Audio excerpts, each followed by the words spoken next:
All. It's good to have you back.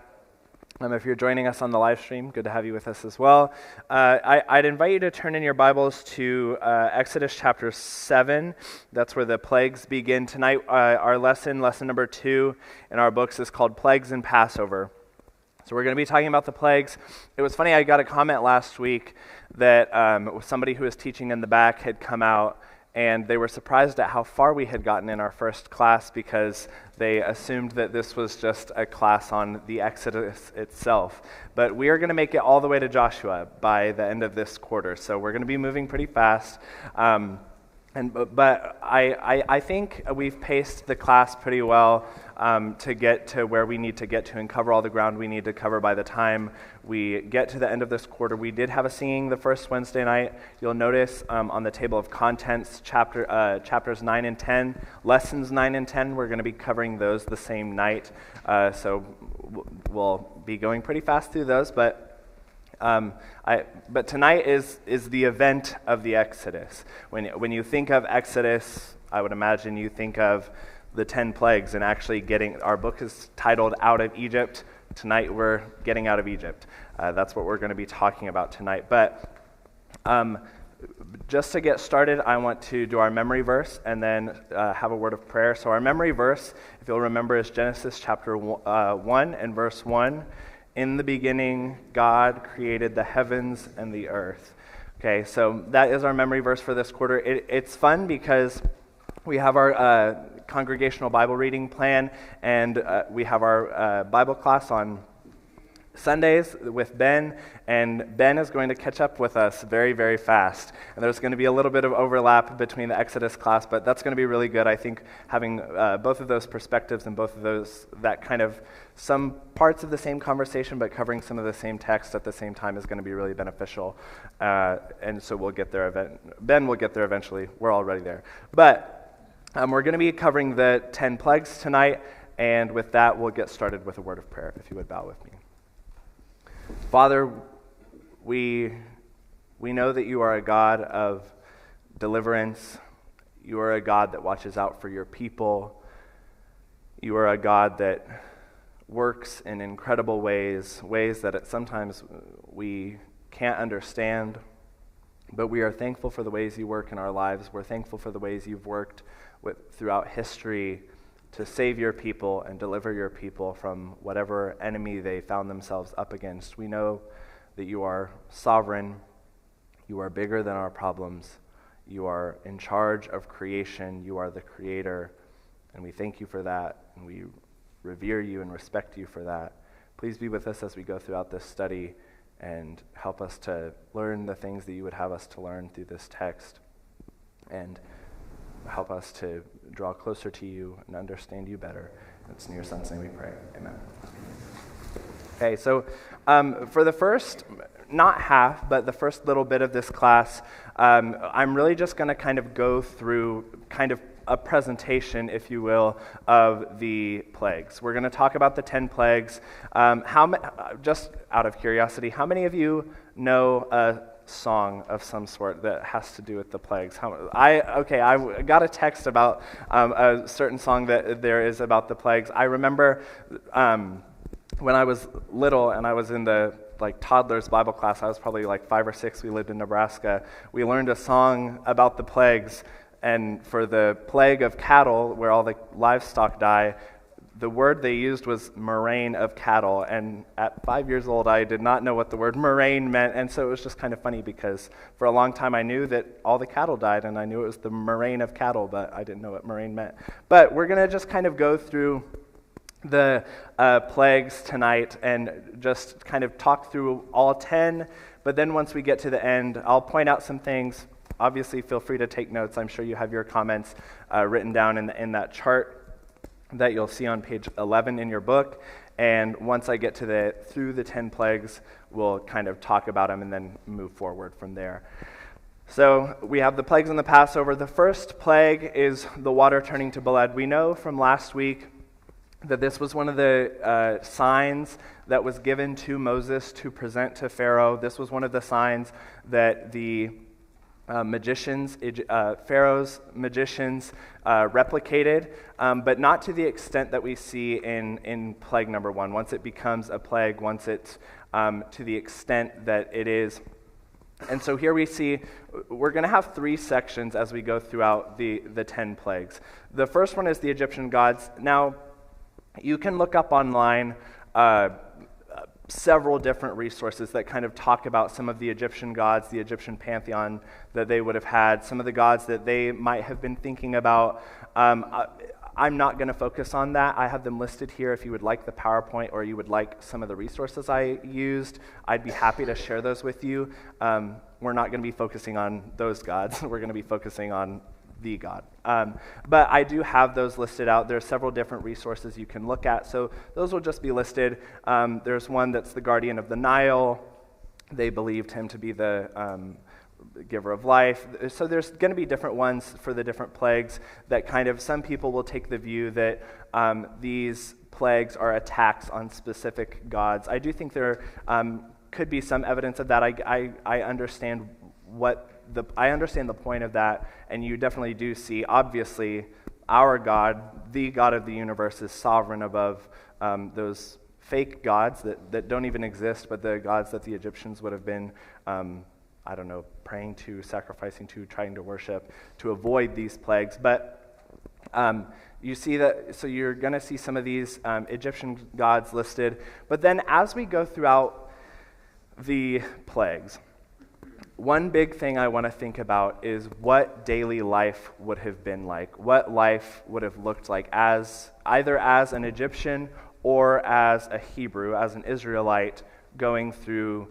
these plagues. And if you think about the water turning to blood, I'm going to have pictures on the next slide of just how big the Nile is. If you look at a map of Egypt, it's a lot of brown because it's desert, and then there's just a blue and green stripe down the middle of Egypt, which would be the Nile. So that the Nile is the source of all of the agriculture, all of the water that they had, all of the fertility that they had. So you think about Israel and Egypt both being affected. You think about, all the things we still, obviously they didn't have indoor plumbing back then, but all the things we still use water for: drinking, bathing, washing.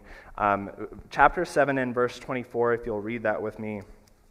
Chapter 7 and verse 24 tells us, all the Egyptians dug along the Nile for water to drink, for they could not drink the water of the Nile. So they're having to dig for water in other places. If you lived in Egypt and you lived right along the Nile, you wouldn't have had to worry about water, right? Because the Nile's right there. All the water you could ever want is right there. But if that is cut off, then you kind of have this problem you've never thought about before, because the water's always been there, and who's going to cut off the Nile? How do you cut off the Nile? I think even with all the engineering and technology that we have today, it would be really hard to stop the Nile from being the Nile. And yet, in this one fell swoop, we have it completely, it's blood. There is no water there. And then obviously the animals die. And I have their stench with an exclamation point. That it would have been, really I want us to think about how terrible these plagues would have been. But kind of taking us, I know we've already talked about the first plague a little bit, but as we think about the Egyptian gods and the daily life, I also kind of want to go through the notes. I know on the chart you have on page 11, you have a space for notes. You're welcome to copy some of these down, and once we kind of get through these, I want to hear your thoughts as well. But some things I want to note about this one is that it was initiated by Moses striking the water in front of Pharaoh, and then it lasted 7 days. So this wasn't just one day. They're having to dig for water and find water in other places for a week. And it's interesting, too, because it's not just, we have water stored up in other places or something like that. I'm not sure of the exact verse, but I know that they're, in verse 19,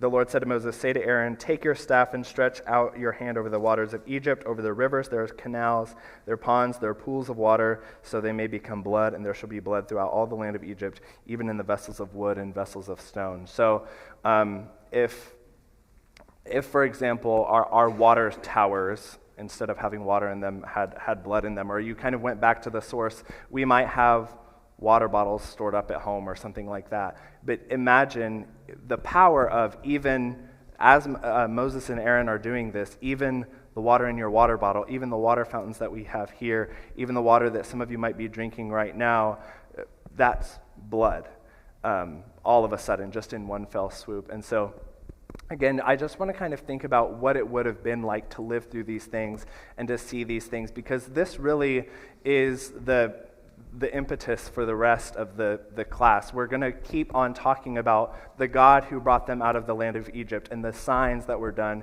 and God himself is going to keep referencing these things. So I really want to put us in the shoes of, if I were an Egyptian and my Pharaoh was being stubborn and wouldn't let the Hebrews go, how am I reacting to that?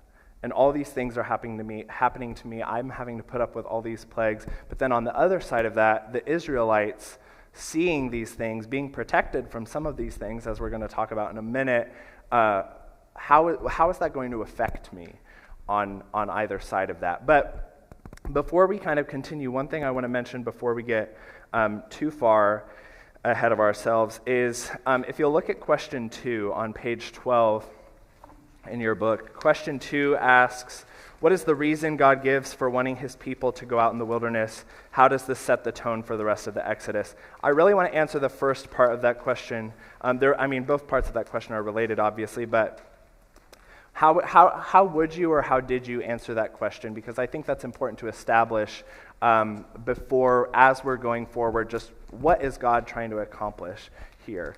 JD? Well, to my understanding, he wants his people to serve him. It's the very reason that they were king of the Garden of Eden, and it's also part of his covenant with Abraham. They are to be his people, and he is to be their God.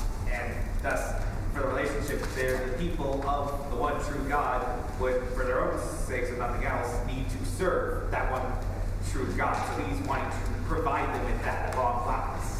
Exactly. So we have the land promise that we're eventually going to see realized once they get to Canaan. I know Zach is going to lead us through a lot of those things, the conquest, once we get to Joshua next quarter. But if you look at those references that I have there, and I may have missed some, what's repeated over and over again is that they're going out into the wilderness to serve God. That's what they're being told to do. And so keep that in mind, because once they get into the wilderness, they're going to serve God sometimes, but they're not going to serve God other times. And so I really want to establish that as we look at these signs, not only to think about, one, why is God working so hard? Why is God doing what he's doing with these plagues? But also, what should the focus of the Israelites be as they go into the wilderness? And again, as we kind of think about this idea of the Egyptian gods versus the God of heaven, seeing his sovereignty and seeing his power over these other forces. Anything else about question 2 before we move on? Okay. So the second plague, well, first we have some of these pictures. You might not be able to read that. It says the United States of America, the continental 48, is shown at the same scale as the Nile. So just think about how much of a resource that is, how big.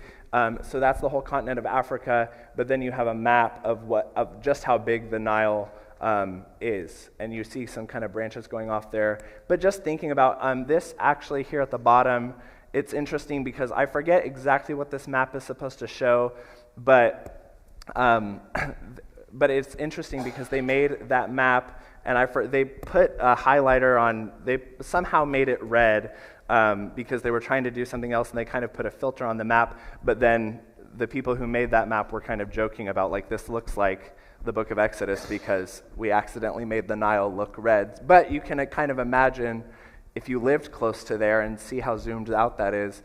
And again, you see these people and just watching that happen and seeing all that water turning red. And it's not just diluted, there's not just blood in it, it is blood. And so just, again, thinking about how incredible that would be to see. But moving on to the second plague, we have the frogs. The Happy and Hecht are two possible gods that Yahweh, Jehovah, might be going up against, but again, just exerting his sovereignty and showing himself to be more powerful than these other forces. Daily life, it's interesting how many details, the specific places that we're told, when you just think about the incredible amount of frogs. I'm not scared of frogs. I don't mind frogs. But if there were that many and they were in my cookware and they were in my bed and they were, and again, it's almost comical to think about like that many frogs. But again, I would imagine that it would get very real very fast when things like this keep happening. And the Egyptians would have known who Moses and Aaron were. They would have known that they were kind of having this battle with Pharaoh. But then also a detail that we're given about the frogs, the plague of the frogs, is that Moses and Pharaoh have this back and forth about getting the frogs to leave. And we're going to see this over and over and over again with where, Pharaoh's going to change his mind and all these things are going to happen. And he's going to tell them to, plead with your God, make him stop, make this go away, and I'll let you go serve your God in the wilderness. And so they come up out of the Nile, and rather than, making them disappear or making them hop off somewhere and, go off their own way, they all die where they are. So all those masses of frogs would have stayed there and just to rot. So again, it's an incredible to think about living there and living through it and seeing and just thinking about what that would have been like. Sean, did you have something? Yeah. From secular history, what we know about the Egyptian culture, because of what the frogs represented, it was strictly forbidden to kill frogs for what they represented and what they had for the ecosystem. So these people having frogs everywhere, literally everywhere, you're not supposed to step on them. You're not supposed to kill them. You're not supposed to do anything to them. That's one of the things why something like that is so bad for them. Right, that is a good point. I didn't know that, but it is interesting how if you see Hecht, the goddess that's mentioned up there, she's said to protect women in childbirth. Again, if there was a god that was somehow one of their gods or goddesses that was somehow related to the idea of fertility, but also related to frogs. Again, I'm not going to get too deep into the Egyptian culture and all of those things, but it is interesting to think about how an Egyptian would have viewed some of these things. But again, even just the simple fact of whether or not they felt comfortable or were allowed to, based on their beliefs, kill them once they were all dead, just having these piles of frogs rotting everywhere, it's just terrible. But then there's a couple things that we see here that I want to note, a couple verses. Chapter 8 and verse 10, he says, the Lord says that you may know that there is no one like the Lord. In chapter 8 and verse 10, and he said, tomorrow, Moses and Pharaoh are talking, and then Moses says, be it as you say, so that you may know that there is no one like the Lord our God. We kind of ran out of time, but we briefly talked about Pharaoh and the hardening of his heart, and that's something that we're going to talk about later in this class. But just thinking about Pharaoh and his heart and the things that he would have seen, the whole point of all of this is God proving to Pharaoh, regardless of who the gods and goddesses were, regardless of what the Egyptians believed, the point is Jehovah God is Jehovah God. He is sovereign over creation, and so the point that God is trying to get across to Pharaoh, and really showing a lot of grace in a certain way to Pharaoh and to the Egyptians. The point that he's trying to get across and what Moses makes clear here is this is all happening so that they may know that so that Pharaoh may know that there is no one like the Lord. And then I wanted to point it out in verse 15. I thought this was really interesting, continuing with this idea of Pharaoh. Verse 15, but when Pharaoh saw that there was a respite, he hardened his heart and would not listen to them as the Lord had said. And so you kind of see these different reasons that Pharaoh gives, or we just are told by the text, where different things happen that make Pharaoh mad in one way or another. So it seems like Pharaoh's the kind of guy that you just can't make happy. If you send the plagues, he's going to be mad that you sent the plague. If you take the plague away, he's going to be mad that you're capable of taking the plague away. If anybody has any power or asserts any dominance other than him, he's having a really hard time with that, obviously. That's why we get all the way to 10 plagues and we're only on 2. So that was just something I wanted to point out about the frogs. Again, we have some pictures. I've never seen that many frogs in one place. But again, this is I don't want to say supernatural. This is miraculous. This is sent by God. And so imagining them coming up out of the water and just these masses of frogs coming up and again being just everywhere. And even kind of going back to Sean's point, even if you tried to kill them, even if you had no issue killing frogs, I think this is an amount that you wouldn't be able to combat no matter what. And we're going to see that over and over again with these different animals that are going to take over the plagues. Lice and gnats, we have plague number 3. Some versions say lice, some versions say gnats. The song I learned when I was younger was lice, so I think of them as lice, but either way, it would be terrible. There's one Egyptian god that may be the god of the earth, so if you think about like the soil, if we go down to, this plague is initiated by Aaron striking the dirt with his staff, so there might be a connection there, but we also see this idea of man and beast that's going to happen over and over again. When we get to the plague of the boils, that's going to be on man and beast as well, the death of the firstborn.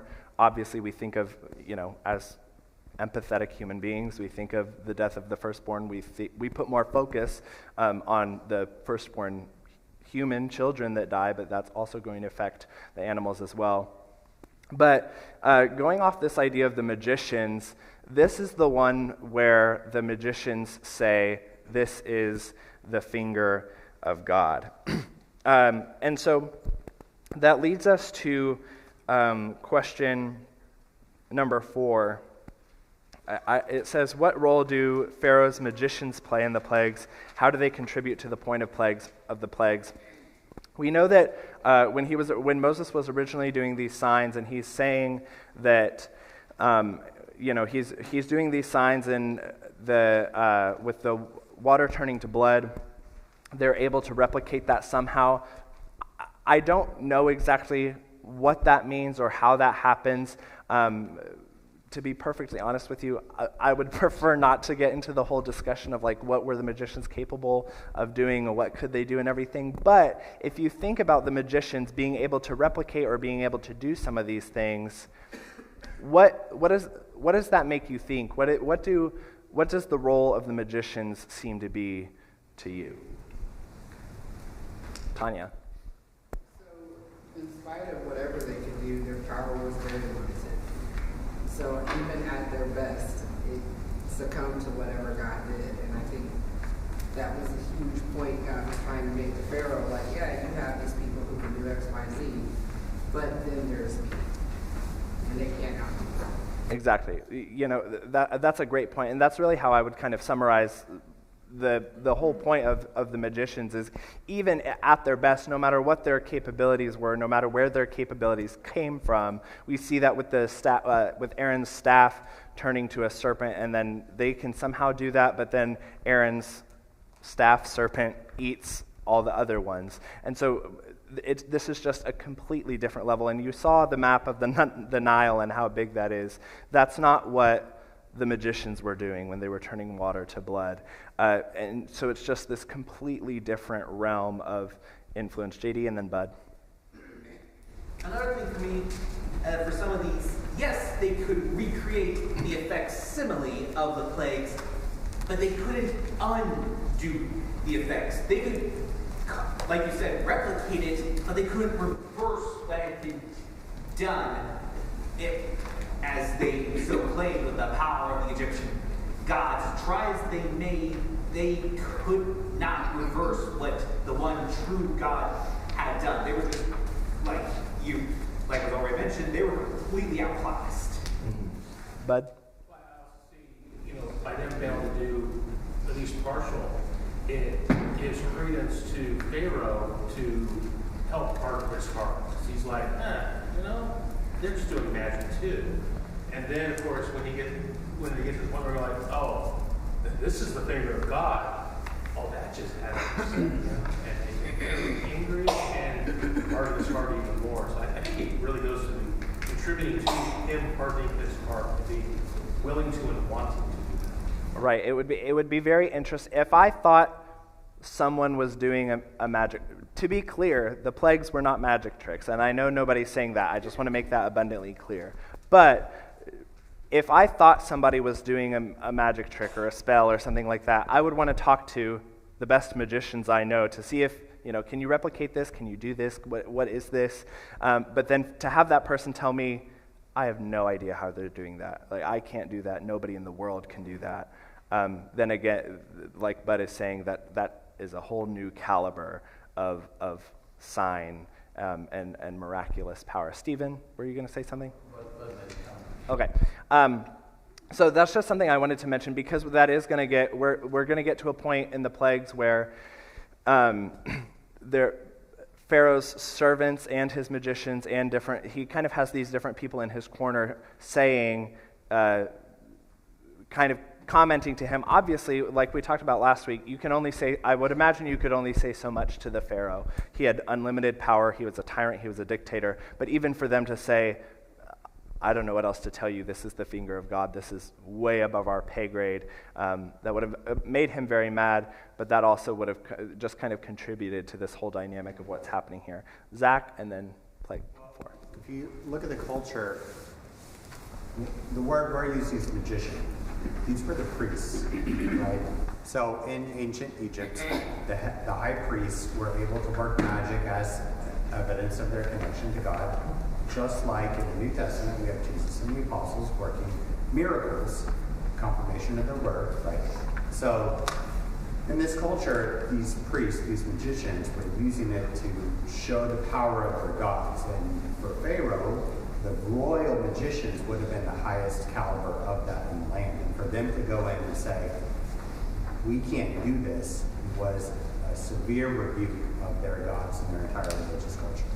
Exactly, right. It's just like if you think of any field, if you were talking to the best doctors in the world or the best whatever in the world, and then they were saying, this is something else. I don't know what this is. I don't know how to explain this. This is way above me. That's what's happening with these magicians. So thank you for those comments. I want to move on to the rest of the plagues. You see some there. I liked this picture because you see the pile of frogs in the background. So again, just kind of think about, this isn't just like this happened and then we just move on, or a year later something else happens. We don't know the exact timeline of all of this. We know the Nile was blood for a week, but just kind of thinking about some of these things kind of being not concurrent. They were one after the other, but again, maybe the frogs were still piled up somewhere by the time the lice and gnats are there. Then we have the flies. When we think about the daily life, we're explicitly told that this is when a division started. That's one of the most incredible parts of the plagues, in my opinion. Just thinking about it, if you can't tell a fly where to go. You can't tell a swarm of flies, stay on this side of. If we had a swarm of flies in here, or a swarm of bees in here or something, you can't say, stay in this part of the auditorium or something. That doesn't work. Unless you're the God of the universe, then you can tell, the light to stay over here, like we're going to see in plague number 9. You can tell the flies to stay over here, and you can make that division. And so then Pharaoh kind of goes, he wants to let them go. Again, we see this back and forth over and over again.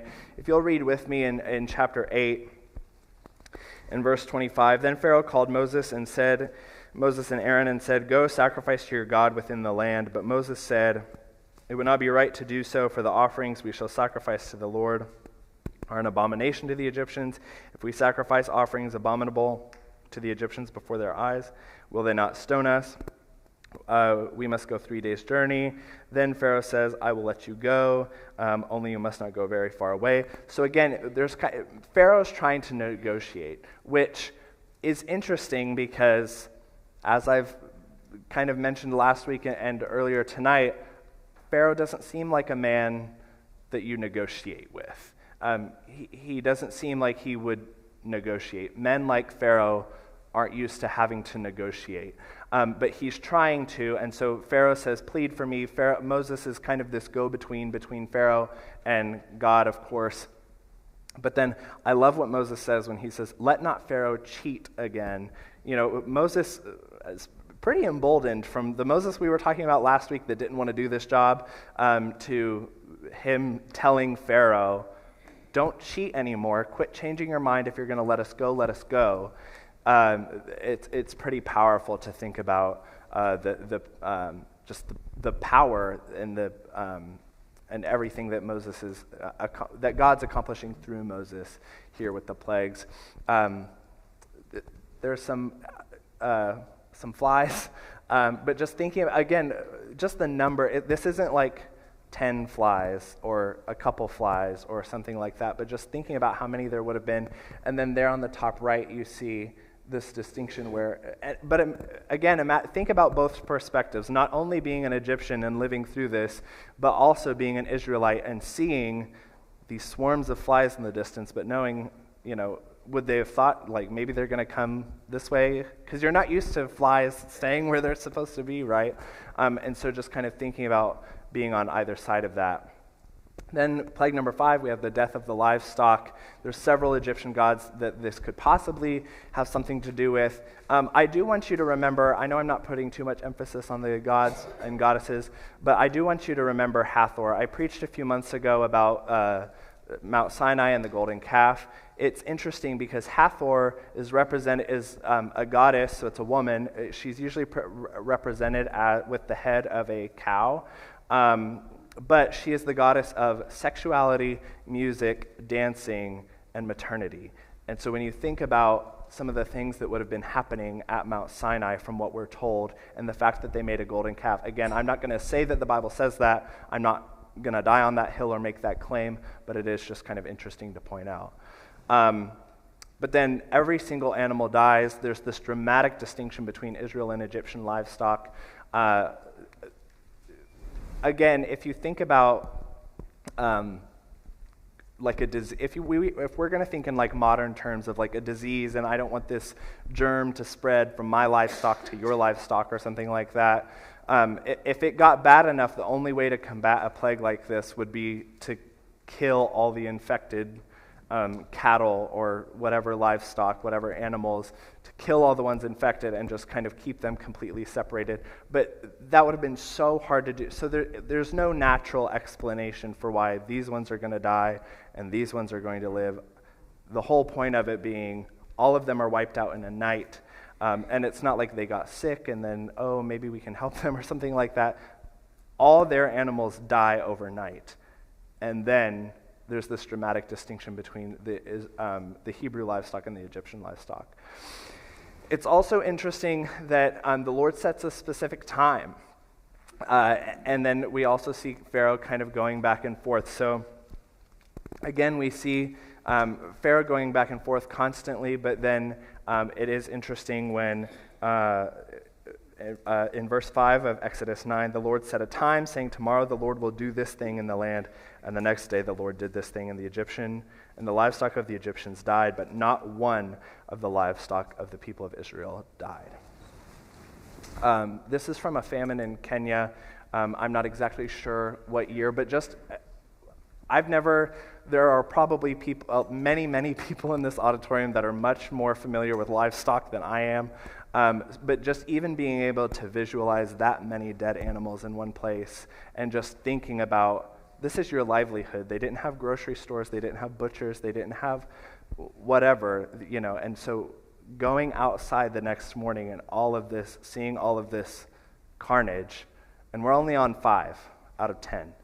And so just seeing the power of God in this way over and over again. Plague number 6, we have boils. Again, we have man and beast. Then we have the magicians again. This is affecting the magicians themselves. So this is a really clear point, like we were talking about the magicians a few minutes ago, where the magicians can't even go before Pharaoh because they're infected with these boils. I've never had a boil, but I've heard that they're very, very painful. But having them head to toe, having everyone have them head to toe, including the magicians, again, people who are interacting with the Pharaoh himself, that obviously would have been a very, very clear affront to Pharaoh and his power and the cleanliness and their spirituality and all of these things. Again, we see this over and over again, God hardening Pharaoh's heart. Obviously, Pharaoh is hardening his own heart. We had that conversation last week. You see more of that here. And then this is initiated by Moses throwing ashes into the air with the boils. I want to take him. Oh, there's some pictures. That's pottery on the left. So those are really. I think that's actually meant to be Job sitting on an ash heap covered in boils. So you can kind of think about that connection as well. But just imagine being covered in sores that large, just how vile that looks. There's a reason I only put cartoons on there, because real boils are way worse to look at. But just again, thinking about being covered in those, just terrible. But again, they start and stop when God says, and so it's not like we need to go to the doctor or we need to give people a medicine or something like that. It's not. They all come at once when Moses throws the ashes into the air, and they all stop exactly on cue as well. Plague 7 is really interesting because Plague 7, there's a brother, I forget his name and I forget the name of the channel. I'll have that next week. But there's a brother who just started a YouTube channel and he actually made a video about specifically the 7th plague, talking about God's grace in the 7th plague. And what he was talking about was, does anybody remember what's unique about this plague as far as who was affected by the hail plague? JD? Well, to my knowledge, God basically just gave everyone a clear warning that this hail was coming. So if you didn't lock up your livestock or get some of your harvest into a barn or whatever they had to store it, that's on you. Mm-hmm. Exactly. So God gives them an out. There's no avoiding the Nile being blood. There's no avoiding these flies. There's no avoiding all of these other things that we've seen. There's no saving your cattle if God is going to strike them dead. But we do see God's grace in plague number 7 where he says, if you go outside, you will die. And if we think about the Egyptians' hardness of heart, maybe some of them having a hard heart as well, maybe some of them feeling confrontational or belligerent about the God of the Hebrews, we see, just thinking about the certainty of God telling them, they've seen all these signs, they've seen the God of the Hebrews prove himself over and over again, but just seeing all of these things and then being told, if you go outside, you will die. And just knowing that, again, it's initiated by Moses lifting his hands in the air. Everything will surely die, so they have an opportunity to save themselves, like we mentioned. I want to point out God's insights as well. Insight number 1 that I have on the screen in chapter 9 and verse 15, we read, "For by now I could have put out my hand and struck you and your people with pestilence, and you would have been cut off from the earth." And then in verse 16, "But for this purpose I have raised you up to show you my power, so that my name may be proclaimed throughout all the earth." And then we kind of see this interesting interaction later in chapter 9. Pharaoh finally admits that he has sinned, and then it's kind of interesting and ironic in a very sad way in verse 34, "But he sinned again, he and his servants." So they saw this, they saw this line that was drawn in the sand of, if you go outside, you will die. You don't have to go outside. You don't have to die. Your livestock don't have to die. But if you go outside, you will die. They see this clear distinction, and yet they sin again by hardening their heart. It's interesting, too, to think about the other kind of things that were going on, the fire and the lightning, likely, but just and thinking about how big those hailstones must have been. We think golf ball sized hail is pretty bad. Some of you may have seen softball sized hail. This probably would have been a lot bigger than that to do the damage that it did. But just thinking about the utter devastation that would have happened because of this. So we have the locusts as well. I think of Joel 1 and verse 4, how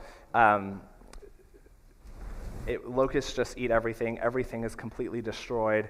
And this is where Pharaoh's servants turn on him. In chapter 10 and verse 7, we're told that they said to him, "How long shall this man be a snare to us? Let the man go that they may serve the Lord God. Do you not yet understand that Egypt is ruined?" So again, think about where we're at. All the animals are dead. The Nile turned to blood for a week, and all of these things have happened. Do you not understand that Egypt is a disaster? Everything is falling apart before our eyes. Everything is bad. We all just got these boils. Like, do you not understand what's going on here? And so they kind of turn on him in that sense. And what's crazy about the locusts is it says a darkness came over the land. So imagine so many, again, this isn't like you see a locust on the sidewalk as you're running around the neighborhood. The land is dark because there's that many locusts. So that's really incredible to think about. We'll kind of wrap up with we'll go over some of these over 9 and 10. I don't want to just speed through those. I think 9 and 10 are maybe two of the most powerful. And we only have a couple minutes left, but I want to fast forward a couple chapters to the Song of Moses.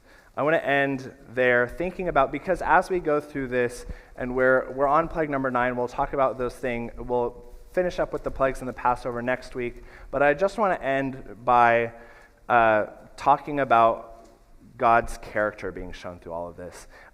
It's not just a fairy tale, it's not just a crazy story, and it's wild to think about what living through that would have been like, but with the plagues and with these different things,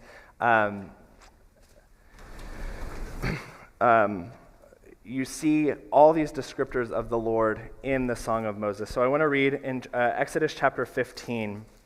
If you'll read with me in Exodus chapter 15, think about what these verses tell us about God and everything that the Hebrews, the Israelites, would have seen to this point.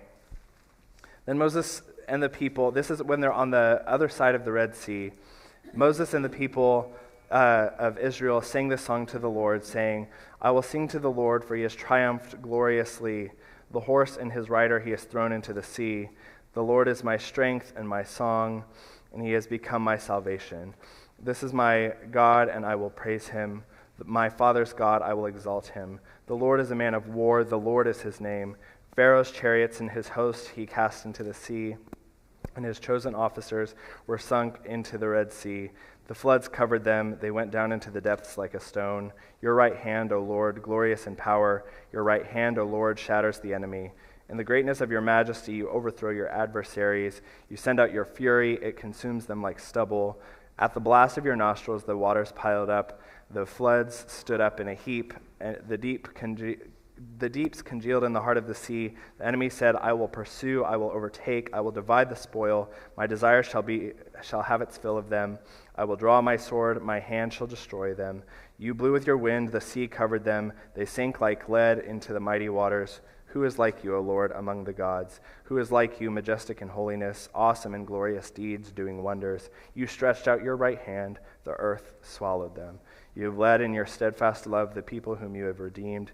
You have guided them by the strength to your holy abode. The peoples have heard, they tremble. Pangs have seized the inhabitants of Philistia.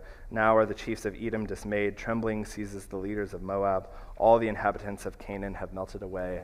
Terror and dread fall upon them because of the greatness of your arm. They are still as stone. Till your people, O Lord, pass by, till the people pass by whom you have purchased. You will bring them and plant them on your own mountain, the place, O Lord, which you have made for your abode, the sanctuary, O Lord, which your hands have established. The Lord will reign forever and ever. And that's the end of our class. But we'll come back and kind of finish up the plagues next week. But just think about these things and the power and the majesty and the sovereignty that we see throughout the plagues and how we kind of see that throughout the whole Exodus story. And we'll talk more next week. Thank you.